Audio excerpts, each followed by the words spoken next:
Hey, Tech Guide Ninjas here. Hope you're having a good day. Today we're going to look at how to change your name on Facebook on your laptop, PC, computer. So if that's what you want to do, open up your Facebook and follow along with me. To start with, click on your profile in the top right-hand corner.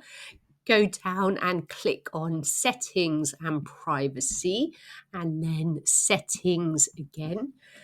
From here, you want to go over onto the left side and click on see more in accounts center. So clicking on that, then you want to click on the profile that you want to change the name on. So click on that.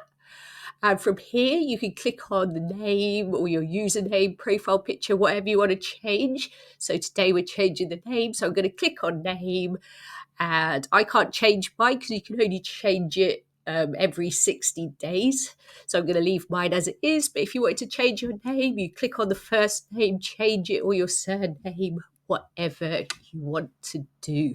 So that's it for today. I hope that was helpful. Give the video a like and subscribe to the channel for more helpful tutorials. See you soon.